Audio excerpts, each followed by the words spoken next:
നമസ്കാരം. ഇന്ന് മിയാമിയിലെ അതിഥികൾ മലപ്പുറം നിലമ്പൂരിൽ നിന്നാണ്. നിലമ്പൂരിലെ ചുങ്കത്ര മാർത്തോമ കോളേജിലെ 83-85 പ്രീ ഡിഗ്രി പൂർവ്വ വിദ്യാർത്ഥികളാണ്. ജീവിതത്തിൻ്റെ നാനാ തുറകളിലും പെട്ട പ്രഗത്ഭരായ ആളുകളൊക്കെ തന്നെയാണ് ഇതിലുള്ളത്. ദേവസ്വനാണ് ഇത് കോർഡിനേറ്റ് ചെയ്തത്. ഇന്നത്തെ ഒരു അനുഭവം, കടലുണ്ടി ഇക്കോ ടൂറിസം എന്ന് പറയുമ്പോൾ സ്വാഭാവികമായിട്ടും കണ്ടൽക്കാടുകൾ കൊണ്ടും അതുപോലെ തന്നെ ദ്വീപുകൾ ചുറ്റിയുള്ള യാത്ര, അതോടൊപ്പം പക്ഷിസങ്കേതത്തിൻ്റെ ഒരു ടൈം എന്ന് പറയുമ്പോൾ ഒക്ടോബർ മാസം മുതൽ ഫെബ്രുവരി മാസം വരെയാണ്. അപ്പോൾ വന്ന് തുടങ്ങുന്നേ ഉള്ളൂ. ലോകത്തിൻ്റെ വിവിധ ഭാഗങ്ങളിൽ നിൽക്കുന്ന ഏകദേശം 256ഓളം വിവിധ പക്ഷികൾ ഇവിടെ വരാറുണ്ടെന്നാണ് കണക്ക് പറയുന്നത്. അതുപോലെ തന്നെ 47 തരത്തിലുള്ള കണ്ടൽ ചെടികളാണ് ലോകത്തിൽ അറിയപ്പെടുന്നത്.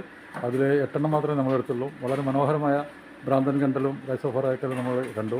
അതിനുശേഷം മിയാമി ഒരുക്കിയ ഇന്നത്തെ വിഭവസമൃദ്ധമായ ഒരു ഭക്ഷണം എല്ലാം കഴിച്ച് ഉള്ളൊരു ഹാങ് ഓവറിലാണ്. നമുക്ക് എന്തായാലും ഇന്നത്തെ ഒരു അനുഭവം. സാറേ നമസ്കാരം, ഒന്ന് പറയാമോ സാർ? നിങ്ങൾ നിലമ്പൂർ ചുങ്കത്ര മാർത്തോമ കോളേജിലെ പൂർവ്വ വിദ്യാർത്ഥികളാണ്. 83-85 ബാച്ച്. ഞങ്ങൾ വളരെ കാലങ്ങൾക്കായി മുമ്പ് തന്നെ തീരുമാനിച്ചൊരു കാര്യമാണ്. അതുകൊണ്ട് ഞങ്ങൾ വളരെ സന്തോഷത്തോടെ ഇന്നത്തെ ഈ പരിപാടി പങ്കെടുത്ത് വളരെ സന്തോഷമുണ്ട് എല്ലാവർക്കും. മാഡം നമസ്കാരം, ഒന്ന് പരിചയപ്പെടാമോ? പറഞ്ഞോളൂ, പേര് പറഞ്ഞോളൂ. ഞാൻ മീന. ഇന്നത്തെ ഒരു അനുഭവം പറഞ്ഞോളൂ. ഞങ്ങൾ വളരെ സന്തോഷത്തോടു കൂടിയാണ് ഞങ്ങളുടെ പ്രീ ഡിഗ്രി ബാച്ചിൽ ഉള്ള പട ഒത്തുകൂടിയിരിക്കുന്നത്. വളരെ സന്തോഷമായിട്ട് തന്നെ ഇത്രയും സമയം ഭക്ഷണം കഴിച്ചു, നല്ല ഫുഡ് കഴിച്ചു, എല്ലാം നല്ലതായിരുന്നു.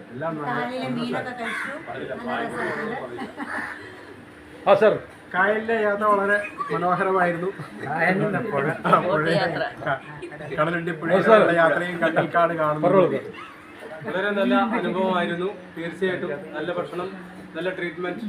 സുധീഷ് ചേട്ടനും ബാക്കി ടീമിനും ഞങ്ങളുടെ ആശംസകൾ.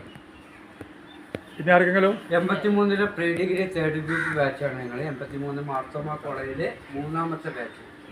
85 മാർത്തോമ കോളേജ് ചുങ്കത്രയുടെ 3ാമത്തെ ബാച്ചാണ്. 85 ഞങ്ങൾ പാസ്ഡ് ഔട്ടായി. അതിനുശേഷം പല പ്രാവശ്യം ഞങ്ങൾ ഗെറ്റ് ടുഗദർ നടത്തിയിട്ടുണ്ട്.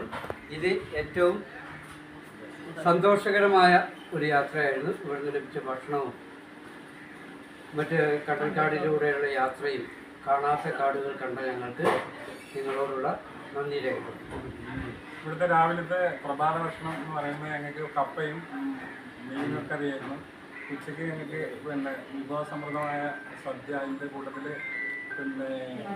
കരിമീൻ, രണ്ട് കറി, കരിമീൻ വറുത്തത്, അതുപോലെ തന്നെ ചെമ്മീന്, പുഴമീൻ, ഇങ്ങനെ പല വിധത്തിലുള്ള പായസം അടക്കമുള്ള പപ്പടം, എല്ലാ സംഗതികളും ഉണ്ടായിരുന്നു. വളരെ സദ്യ വളരെ ഉഷാറായിരുന്നു. എല്ലാവരും സന്തോഷകരമാണ്. ഇനി ഞങ്ങൾ തുടർന്ന് ഇവിടെ വരാനുള്ള അവസരങ്ങൾ പലർക്കും ഉണ്ടാക്കി കൊടുക്കുകയും ചെയ്യും. ഞങ്ങളും വരും കൂടുതൽ. Thank you sir, thank you. Okay, ഒന്ന് ഹായ് പറഞ്ഞോളൂ സാർ.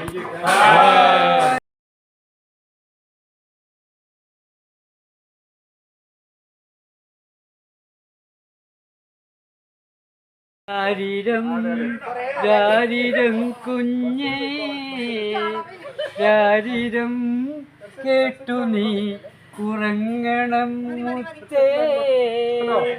രാരിരം രാരിരം